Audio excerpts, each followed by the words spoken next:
Ah, the familiar sound of a gas-powered vehicle starting up. To car enthusiasts and petrol heads alike, this is the sound of excitement and reliability. According to Justin Trudeau and the Canadian government, though, we'll soon be getting more used to hearing these sounds instead.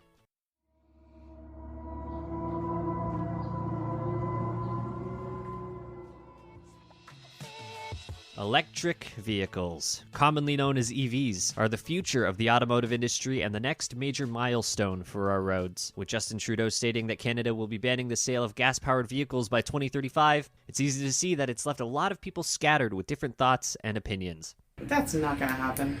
Maria Jack, the service manager at Forest City Dodge in London, Ontario, doesn't think that timeline is feasible for her dealership, let alone the country.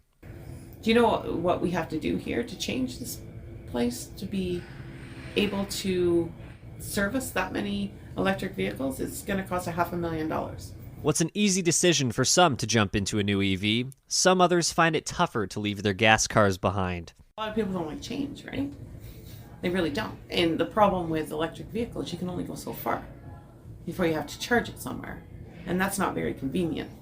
One of Maria's primary concerns, though, doesn't come from the infrastructure itself, but more so about what she and her team need to be able to do on a daily basis, fixing the cars. We're just going through the training with the technicians right now. So it used to be a level 3. It's gone to a level 4. So they're just getting introduced to all these, all the electric to get a level 4 technician. The vehicle sales and service industries aren't the only ones affected by a move to electric vehicles, though. Cars have created their own entire culture with the growth of track racing and vehicle modifications. The question is, are electric vehicles exciting enough on the road compared to what we already have? I gave a call to Mike Bellario to see. Mike works for Global Warranty and has worked at places like Jaguar Land Rover of London in the past, but he also has a large history on the track, even driving his own modified Mazda to and from work each day. If there's anyone to ask about the thrills of every aspect of driving, it's him. They don't excite me. I've driven my fair share of electric supercars. Obviously, like the I-Pace, I've driven Taycan. I've driven my fair share. Yeah, they're fast, but they don't have the same excitement. That all being said, Mike definitely sees a light at the end of the tunnel and understands the life that's growing within the vehicle space with some more exciting EVs on the way, both on and off a budget. Well, coming actually with Chevy and Dodge turning their flagship muscle cars into electric vehicles in their next iteration. So obviously that Charger electric vehicle or that Camaro electric vehicle, that I'm sure that'll change some people's opinions. Now, we've heard some thoughts from people directly planted in the automotive world, both from a dealership perspective and a track perspective. What about those who don't have a single care in the world about cars, but care about the environment and know how bad things could get if we don't do anything for it? Well, luckily for me, I didn't have to look too far. They are just a mode of transportation. I don't think they're particularly that interesting to learn about. This is Danica, my loving fiance and general hater of cars. She works as a line cook, is in school for finance, and doesn't even have a driver's license to her name. She is as removed from the automotive world as you could be. I don't know. I just don't care. I prefer the bus.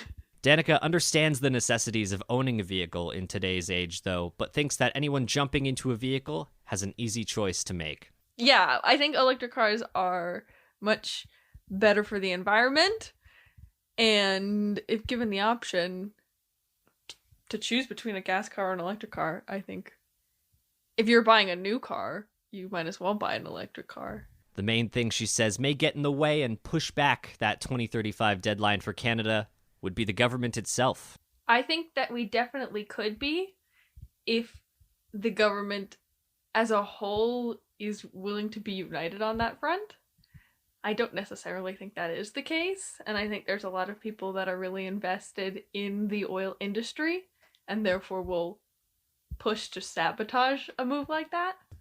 So whether we like it or not, cars are and will remain a major part of our daily worlds, taking command of our roads, our days, and the future of our environment. One thing's for sure, whether Canada is really ready to move solely to electric vehicles or not, it's a move the world will need to make eventually. That being said, There just may not be enough of a fire underneath everyone quite yet to really be ready to make the jump over to EVs. For now, gas-powered vehicles can still be sold and will be largely seen on our roads. But who knows? 2035 is still years away, and EVs may just be starting to get powered up. For 106.9 The X, I'm Justin Koehler.